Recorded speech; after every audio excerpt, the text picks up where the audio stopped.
Yeah, well, William, he's run 10 cross country races here. He's won 9 of them. He's an unbelievable talent, and um, he's better off if he pushes the pace really early. So me and him discussed that before the race, and I said, hey man, if you get to 2K and you're feeling good, just get on the gas, and that's what he did.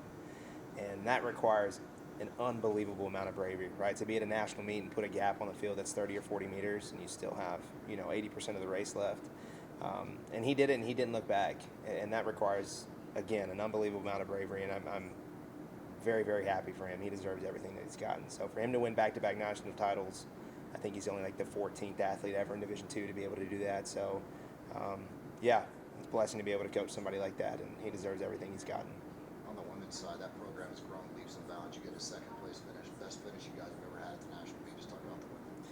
Yeah, and man, it's crazy to me to reflect back on when I first got to WT. Like, we were second in the conference my first year here, and now we're second in the nation. And I think about the growth that I've seen in that program, the student athletes we've been able to recruit, um, and that's exactly what they did. Like, we showed an immense amount of depth. Sarah Koonsman's had some health things, had to drop out with about 800 meters, and we still finished second. There's not a lot of programs in the country that could say that, where you have your top athlete not finish and you're still second in the nation. Um, so for us to have 4 All-Americans without her, yeah, it's one of the most rewarding things I've ever experienced in my coaching career. And when I came here, 3 years ago, I knew that we had the potential to be really good, but I never would have imagined that we'd be where we are today. So those girls, again, just like William, they deserve everything that's given to them. They wake up at 6 a.m. every day. They run 80 miles a week. Like, it's good when you sacrifice that much of yourself and you get something in return. So I'm very, very happy for them.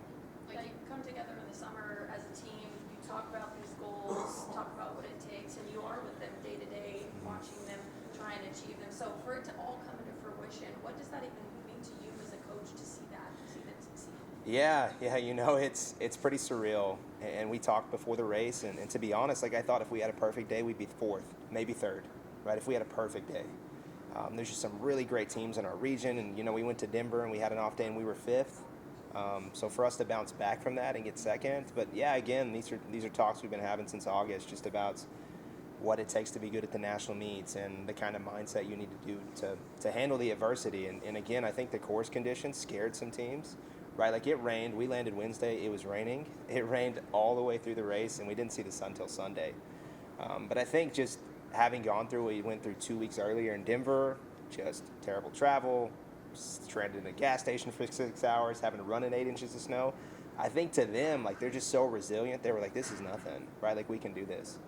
And again, that just goes back to us talking to these kids day to day and them surrounding each other. And yeah, just a blessing to be able to coach a group like this. Like, it's still very surreal to me. You say this is your 3rd year, and you say this, I mean, the trajectory of this program has completely changed. And like DJ was saying, coming in second and the best time you've ever had.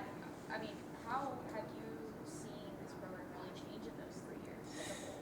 Yeah, when I got here, West Texas A&M had already had a lot of success in track and field, and in the men's program specifically in cross country had a long history. Like, I myself was part of those teams that started this, history of winning LSC titles.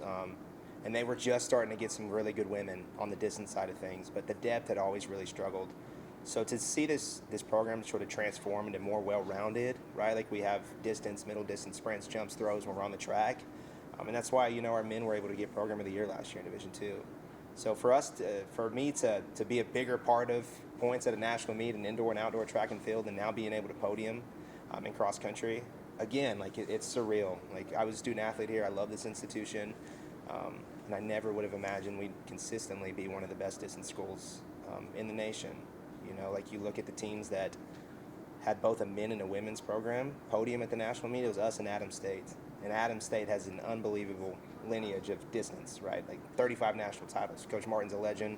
I always joke he has more national titles than I do birthdays, right? So for me to be in the same conversation as him, or for this program to be in the same conversation as Adams, again, is surreal, and I'm happy with where we're at. You mentioned you guys have been going since August. No rest for the weary. You've got 2 weeks away. Indoor starts. Yeah. Kind of what's it look like as you guys prepare to gear up for the new season? Yeah. So some of our better distance athletes, we're going to go to Boston, try to hit probably a 5K or 3K mark where we're very fit, and then we'll give them some rest. So just last big push here, try to get a mark, qualify for the national meet, and then they'll get 1 to 2 weeks pretty easy just to enjoy their families, reevaluate some things, decompress. It's been a long season for us, so I know they're wanting some rest. What is that transition like, though, going from battling the elements to you're indoors now? You don't necessarily have to worry about the snow and the rain and that kind of thing.